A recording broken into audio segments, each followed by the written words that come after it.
It's Wednesday, April 8th, and this is now on HNN. That the governor has assured me that help is on its way. Breaking news. Officials say a cluster of at least 15 workers at Maui Memorial Medical Center have contracted COVID-19. The U.S. is seeing its highest ever one-day death toll in the coronavirus pandemic. I'm Michael George with the growing nationwide effort to flatten the curve. The longer you are on a ventilator, the less likely you will come off the ventilator. HPD sets up tents at Kehi Lagoon to serve the homeless during the pandemic. The hope is to identify any homeless individuals that are symptomatic. These stories, plus an exclusive bird's eye view of the virus's impact on the Aloha State, coming up on This Is Now.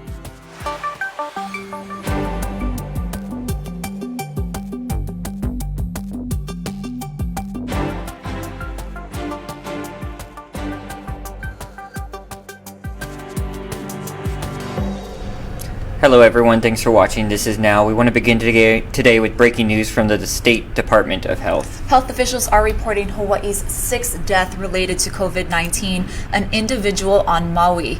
There are also 25 new coronavirus cases reported today, bringing the statewide total to 435. Of the new cases, 16 are on Oahu, 6 are on Maui, and 3 are on the Big Island. 113 people have been released from isolation so far. Meanwhile, a concerning new development on Maui. Mayor Mike Victorino says they're investigating a cluster of COVID-19 cases involving at least 15 workers at the Maui Memorial Medical Center. It's still unclear how many patients the employees had close contact with. Victorino confirmed the report on Facebook Live this morning. Let's listen to what he had to say. I was informed this morning of test results that have been being conducted for hospital staff, and that approximately 15 employees returned as positive on the COVID-19.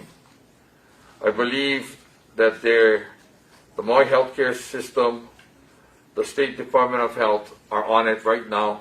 Dr. Peng and others are in there with his staff working on upping and increasing the amount of testing. In other words, we will be looking very closely at the cluster that has been formed and what we need to do that. I want to say that the governor has assured me that help is on its way, that we will have expedited testing for these essential workers. Mayor Victorino there speaking just a short time ago. Alright, we want to show you a really interesting perspective of this whole crisis. Casey Lund, our new morning show Sunrise reporter, spent the morning up in a helicopter to see if people are really abiding by that stay-at-home order, to sort of get a bird's eye view of what people are up to. Let's check out what he found out. This is an opportunity to see Oahu like we haven't seen it since the pandemic started and that statewide lockdown went into effect on March 25th. This is Waikiki Beach under quarantine. It shows the vast majority of us are following the rules and staying home. There are just a few people out enjoying the surf, but the beaches were almost completely empty. Mauna Loa Helicopters tour operations manager Dan Heath showed us Makapu'u, Koko Head, and several other popular spots on Oahu. The lack of tourism is hitting his business hard. I mean, it was incredible. One minute everyone were flying, and the next minute, it became very apparent that this was a lot more serious than what, was being made out to be. Our flight took us further west, a look over Aloha Stadium where rental car companies have stashed their unused inventory, a grim visualization of how deeply this will affect Hawaii's economy. Finally, we crossed the runway at the Daniel K. Inouye International Airport, where a portion of the Hawaiian Airlines fleet sits on the tarmac. It's kind of sad in some ways, but in other ways, it's remarkably clean. And maybe there's a lesson in that for us. Maybe this little breather that everyone's taking, we can reflect not only of what we're doing with ourselves, but maybe we'll start being a little bit more considerate to environment. Reporting above Oahu, Casey Lund, Hawaii News Now. Honolulu police say the days of verbal warnings are over and they're in full enforcement mode, cracking down on violators of the stay-at-home order. But officials say unlike Kauai and Maui, there are no plans for checkpoints. Here's Deputy Chief John McCarthy. Any talk of roadblocks is pure rumor, speculation, or just words out there to try and disrupt or undermine the government's activities. The other thing is we are not stopping people solely for the reason of stopping them. We're not asking them for papers. This is not World War II Germany. HPD didn't release any specific numbers, but we're told officers issued hundreds of citations and made a few dozen arrests. Meanwhile, Kauai police announced a checkpoint will be set up near the Lihue airport today, and it will be staffed by KPD, the Hawaii National Guard, and DLNR representatives. Officials say the location of the checkpoint will also expand their efforts to track and enforce the self-quarantine order. Meanwhile, you may have noticed this driving by. Tents are going up in a city park. That's to help with homeless with social distancing. It's a new initiative that was announced yesterday. Stephanie Lum has a report about that. It's called POST, or Provisional Outdoor Screening and Triage Site. It's located at Ke'ehi Lagoon and consists of 18 tents that can accommodate up to 50 people.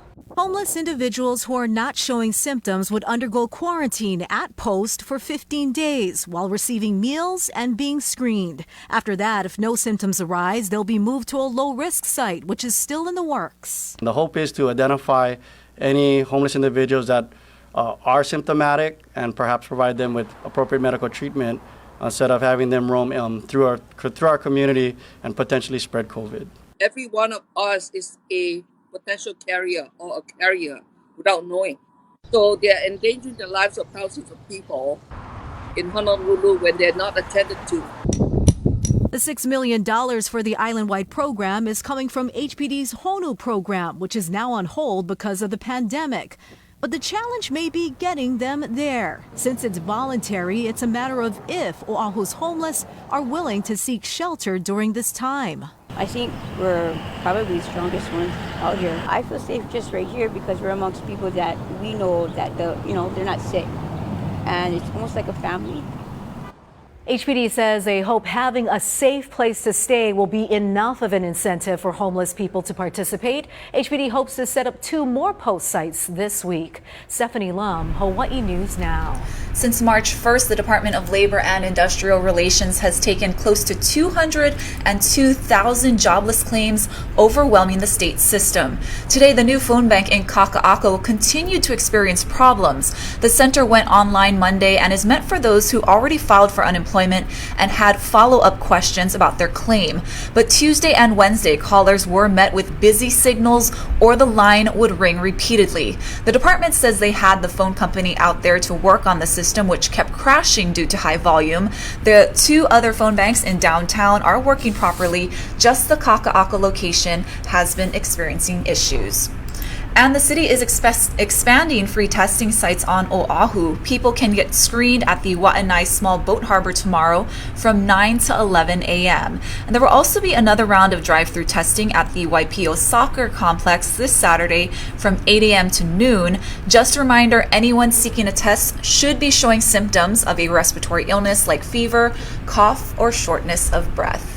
All right, listen up to these staggering numbers that just came into our newsroom. The U.S. death toll is now above 14,000. Nearly 2,000 Americans died of coronavirus yesterday. Just alone, yesterday. That's the most in a single day by far. And this statistic really got me. In New York, everyone knows this is the epicenter right now of the American outbreak, the hardest hit area. They're losing a person every 2 minutes. That's a life lost every 2 minutes in New York City. Michael George is there. He reported on this. 5 weeks ago, only 9 people in the U.S. had died from the virus. Since then, there's been rapid acceleration. Yesterday, New York had its highest number of deaths in one day. The governor ordered flags lowered to half staff and warned the coming days will be just as bad. The longer you are on a ventilator, the less likely you will come off the ventilator. But social distancing seems to be working. Hospitalizations are down. We are beginning to see some flattening of the number of new cases per day in specific metro areas. Hospitals are still trying to find room for all the patients who need treatment. Many are coming here to New York City's Javits Convention Center. It's now an Army field hospital. And last night, the Pentagon announced it will be sending even more beds. In Riverside, California, more than 80 patients were evacuated from a nursing facility after employees didn't show up to care for sick patients 2 days in a row. At least 34 residents and 5 employees have the virus. Los Angeles County officials now say it's appropriate to pull loved ones out of long-term care facilities if you're able to care for them. The mayor of Los Angeles has also ordered all essential workers to wear face coverings. This applies to workers in grocery stores, drugstores, restaurants, hotels, taxis and rideshare vehicles, and construction sites. And there's more evidence of a racial disparity.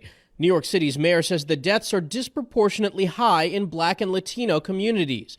And Louisiana recently reported 70% of its deaths were among its Black residents. Michael George, CBS News, New York. All right, the Pentagon is out with some new numbers as well. They're telling us that the number of confirmed cases within the military has surged to nearly 2,000 among all the services and active duty. Navy has the most cases with more than 500, and the Army has 470. Meanwhile, the Chinese city where the coronavirus began ended its more than 2-month lockdown today, as officials in Wuhan reported no new deaths related to COVID-19. Ian Lee has this story. This is life after the coronavirus. People in Wuhan are traveling freely as China has officially lifted a 10-week lockdown on the former epicenter of the virus. For medical volunteers who spent weeks on the front line, it was an emotional goodbye as outbound flights resumed. They helped treat more than 50,000 infections. Chinese officials say at least 2,500 people in Wuhan died from the disease. But for many, this is no return to normal. Zhu Wanwan says she feels both excited but nervous about flying with a young child in a confined space. Authorities still check temperatures, and passengers wear protective gear, while a government phone app determines if someone may be carrying the virus. More and more shops and factories are reopening, but staying cautious. The assistant director of this Honda plant says they still check employees' temperatures twice a day. To mark the end of the lockdown, the city of 11 million put on an extravagant light show, but critics warn it's too early to celebrate until the worldwide outbreak finally comes to an end. Ian Lee, CBS News, London. All right, we want to talk about the global issue here as well. We're in Wuhan there, we're in China. We want to take you over to Europe next. That's where the UK Prime Minister is still in intensive care, but said to be doing better. We have a team of CNN reporters spread across the globe. Each of them filed a small report this morning, and I want to share that with you. Let's start with London. I'm Nick Payton-Walsh in London, and the Prime Minister Boris Johnson looks set to now spend his third night in intensive care, fourth in hospital. A spokesperson saying that his condition is stable and he is responding to treatment. Essentially, the best they can say to suggest that nothing has really improved or changed in his condition. Stepping in for him is the UK Foreign Secretary Dominic Raab. While he was being described as deputising, quote, when necessary, it's now said that he's been deputising across a broad range of matters since Boris Johnson went into intensive care on Monday evening. A grave situation here, with the UK entering into its darkest peak phase in the days ahead. I'm Ben Wiedemann in Rome. Authorities here are investigating the high number of deaths in nursing homes in northern Italy, the epicenter of the coronavirus outbreak. At one such home in Milan, 63 of its 150 residents died in March alone. Mayors in northern Italy tell CNN they believe the actual death toll is far higher than the official statistics because only those who died in hospital after having tested positive for coronavirus are reported, and many of those who died in nursing homes were simply never tested. There may be a positive trend for the Middle East's hardest hit country, Iran, with the WHO saying that they are observing a flattening off of the number of coronavirus cases being reported there. And President Rouhani has told the population that some of them may be able to return to what's being described as low-risk economic activity, pledging $1 billion to further stave off the spread of COVID-19. Now, the region's other nation that is in the global top 10 is Turkey, and the government here is trying to reassure the population that they have the situation under control. The Minister of Health is saying that ICUs are at about 62% capacity and that under 50% of hospital beds are currently occupied. Plus, the government is planning on turning 2 decommissioned airports in the Istanbul area, this being the hardest hit city, into hospitals. But there is quite a bit of criticism here that the government has not implemented a full lockdown. Yes, businesses are closed. Some of them, public spaces, are off limits, but you are only under a government mandated lockdown if you are under the age of 20 or over the age of 65. Masks have now been made mandatory in places that could potentially be crowded, such as a supermarket, and masks are now free. Even pharmacies are not allowed to sell them. But the population here is very worried about what direction this country is going to be going in, especially if stricter measures are not put in place. Arwa Damon, CNN, Istanbul. Back here in the U.S., former President Barack Obama is weighing in on the battle against COVID-19. This morning, he suggested a robust system of testing and monitoring to combat the spread of the virus. He tweeted that's what he believes is needed before the U.S. can ease current coronavirus measures. But coronavirus testing is still not widely available. Guidelines from the CDC note that decisions about testing are at the discretion of state and local health departments and/or individual clinicians. President Trump has not floated the idea of a national system for testing and monitoring for people with the virus. Meanwhile, Bernie Sanders, who saw his once strong lead in the Democratic primary evaporate as the party's establishment swiftly lined up behind his rival Joe Biden, and he ended his presidential bid today. Today, I congratulate Joe Biden, a very decent man, who I will work with to move our progressive ideas forward. Sanders' announcement today leaves former Vice President Biden as the presumptive Democratic nominee to challenge President Donald Trump in November. The 78-year-old senator began his latest White House bid facing questions about whether he could win back supporters who chose him 4 years ago as an insurgent alternative to the party's establishment choice. Sanders used strong polling and solid fundraising, collected almost entirely from small donations made online to more than quiet early doubters. All right, the lights of Broadway are not coming back on anytime soon, and the First Lady came out with another new message regarding coronavirus. Naomi Ruckham has a wrap-up of a bunch of other headlines today. First Lady Melania Trump has a message for healthcare workers and other frontline responders. It is because of you that the people of America are receiving the care and treatment they need. Mrs. Trump also offered prayers for all who are fighting what she called this invisible enemy. New York's Broadway shows will be shut down for at least another 2 months. The trade association representing producers and theater owners says the lights will be out until at least June 7th. Some industry leaders are targeting early July as the most realistic time to reopen. 3, 2, 1, level up. And in Philadelphia, some hope during times of uncertainty. These nurses at a mobile testing site took a much-needed break to break it down. They call themselves the Swab Squad. They're dancing to Sierra's hit song, Level Up.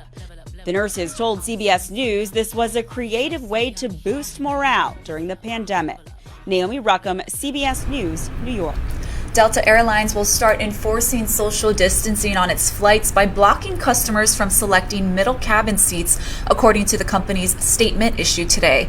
The seating limitation will be put into effect starting April 13th and is set to run through May 31st. Delta will also reduce the number of customers it allows on each flight while temporarily doing away with automatic complimentary upgrades, all of which are said to help gate agents determine how to best seat customers while considering social distancing and aircraft weight and balance restrictions.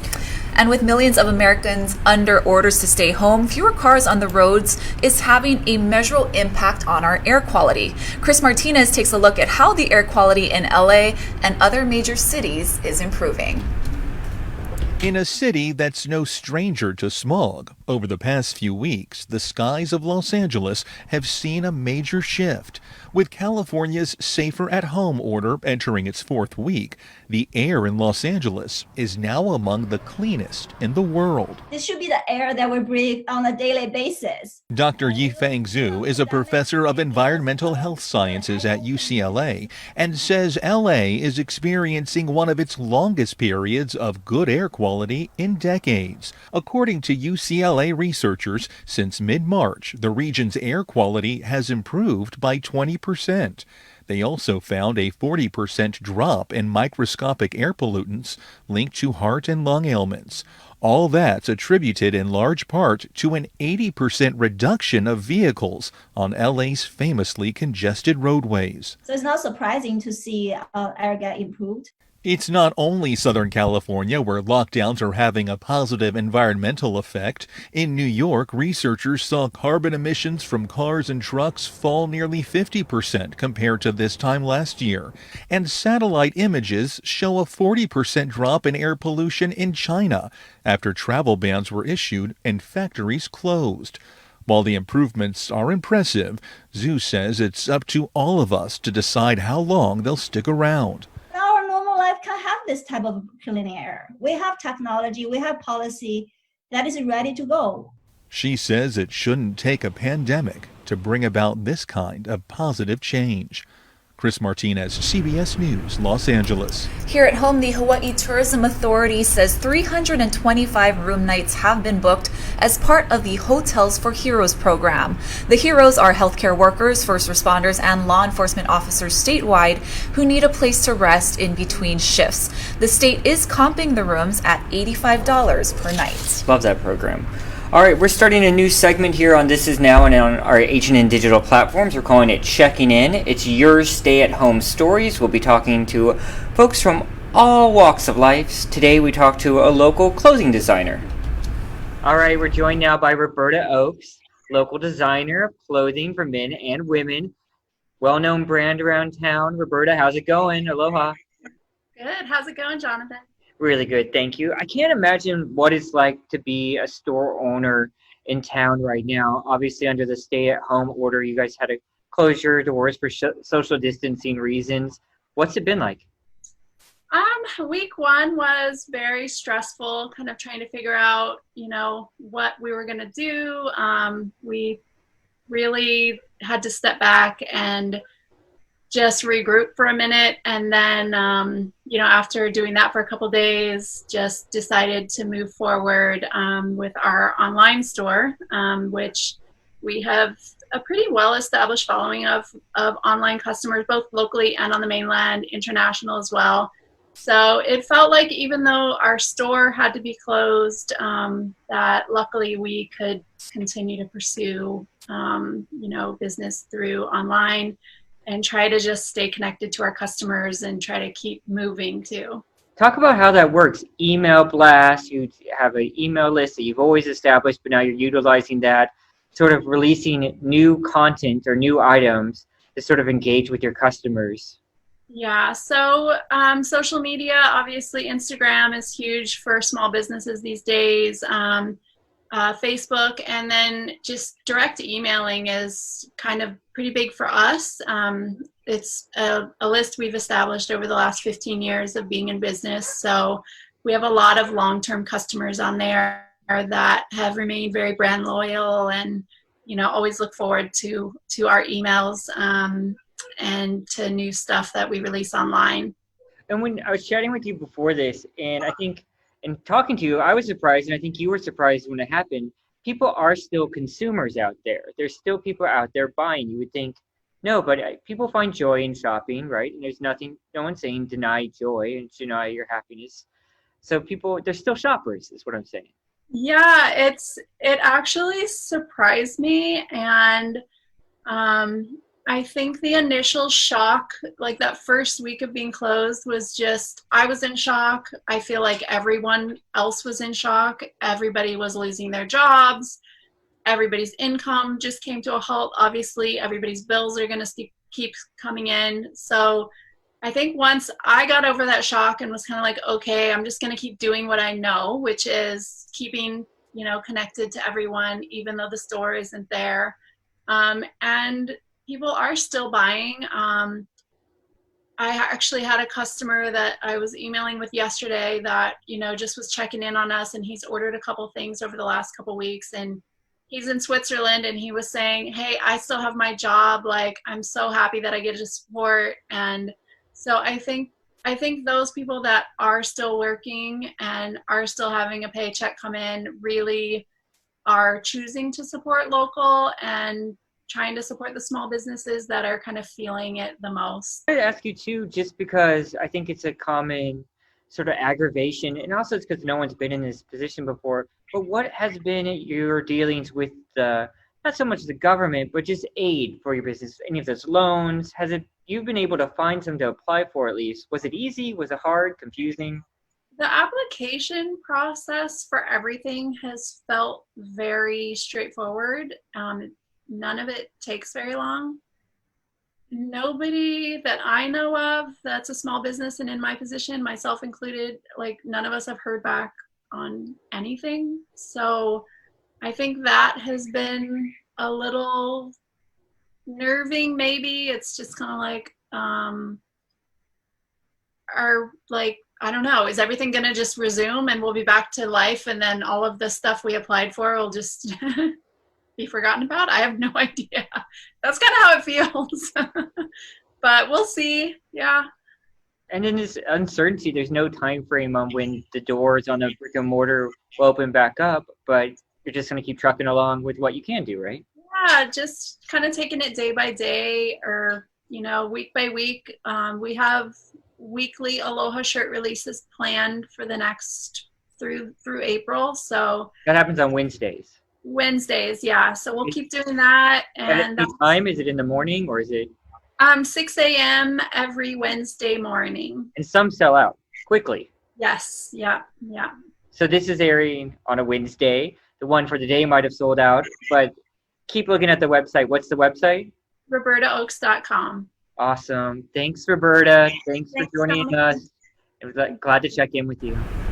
Roberta Oaks there. She was a good sport. I'm glad we got to chat with her again. We want to chat with anyone out there. If you want to maybe have a conversation with us, even hit me up on Facebook. I'd be glad to talk with you.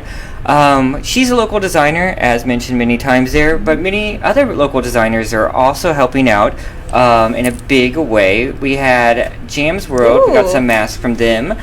This is some folks here in our H&N newsroom showing off their mask. Here, like so many other places, our boss are having us wear a mask as much as we can, especially when we're in the newsroom. We spaced out all our computers, wearing the mask. You see Keahi over there. His mom made him a mask.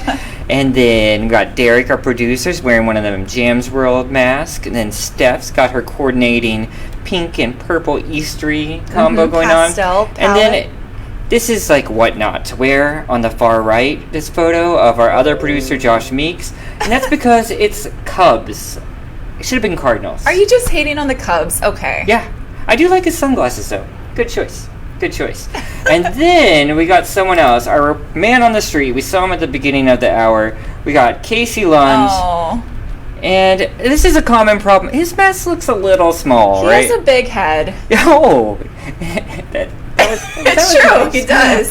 But yeah, Ian, our other producer, he was saying that the one he got too was like really small and cramped, and there actually are people out there, the women at Fabric Mart were actually making them for folks with bigger heads. So Ian's a big guy too, so yeah, he would definitely have that problem. I know. As well. So didn't know we'd have that sort of problem out there, but one size fits all is not the case with these masks, folks.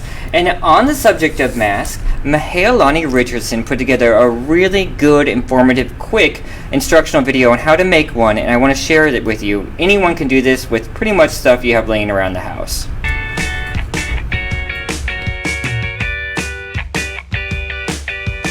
Aloha everyone, I'm Mahealani Richardson. Well, officials now recommend that you wear a homemade mask when you're outside in public.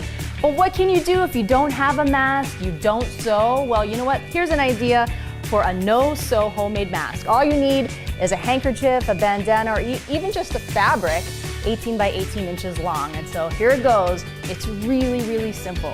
You take it from the top and you fold it over to the middle. Then you take it from the bottom, fold it to the middle again, flip over your piece of fabric, take it from the top again, fold it to the middle, take it from the bottom, fold it to the middle, flip it over, and then you take 2 hair ties or rubber bands, thread it through the sides, and then you flip the sides to the inside, and put it around your ears. And there we go. There's your no-sew homemade mask. Hope you're doing well. Hope you're happy and healthy. And don't forget, remember, we're all in this together. Thank you, Mahia. I could have used those tips yesterday because my mask was not looking right. Actually, I just cut up. Sorry, my friend Timo. She left a beach towel, like thin one, at my house, and I cut it in two, and that was my mask yesterday. That's probably what we have to do for Casey. Yeah. In the meantime. Thanks, Chelsea Davis. She saw me looking like a fool and she gave me this one from Jam's World, so I appreciate that. Want to do a puzzle later? Yeah, I know. So with millions of Americans staying home, this favorite pastime is starting to become really popular, and it's actually really hard to get your hands on puzzles these days. Here's Nancy Chen with the latest. Like so many Americans right now, Mark Soresso and Lindsay Epstein are spending plenty of time with their family. We came up to our parents' house in Maine and have been here ever since with my brother, quarantined. The Boston-based couple is working from home, but stops each night at 6. And that's when family members and the puzzle pieces start fitting together. To close out a day of work and go to something that feels comfortable in a time where things are not and things are really up in the air, I think that probably provides a whole lot of good feelings for people at a time when they really need it. Jigsaw puzzles are providing a welcome relief for families looking to pass the time together, and sales are skyrocketing. See, as we look down the house here, we got some people that are getting orders off the shelf to ship out. Puzzle Warehouse, the largest distributor of puzzles in the country, says its business is up 2,000% compared to the same week last year. This is just remarkable. You've never seen anything like this. No one's ever seen anything like this. It's really amazing. Company owner Brian Way says there are so many orders for the Missouri-based business, deliveries are on a 2-week delay. They've also added 30 employees to keep up with the demand. It's literally thousands of orders a day. And for a visual, we're shipping out more than a full tractor trailer every day of completed orders. Puzzlers say it's a great way to step away from all the screen time and get in the game. Nancy Chen, CBS News, New York. Who would have thought there's a Puzzle Warehouse? Puzzles making a comeback. Yeah, my girlfriend sent me a picture. She has a Game of Thrones one. I think she said it's a 4D puzzle. I don't know if that's a thing. But so you do the base and then you like build. Oh, I've seen and those. it's the map of the 7 kingdoms. Well, that'd take a little time. Yeah, 7 kingdoms? it's really cool. Hey. All right, guys, that's going to do it for us today, this afternoon. We'll be back tomorrow, of course, but we have a lot of updates to get to this afternoon from H&N Digital. We have a press conference coming up at 2:30 with the governor. We're going to carry that live, of course, so stay tuned for that. Also, don't forget to sign up for your e-newsletters. You can do that on our .com or on our app or on our Facebook page. But until then, we will see you tomorrow, folks. Bye. Stay safe.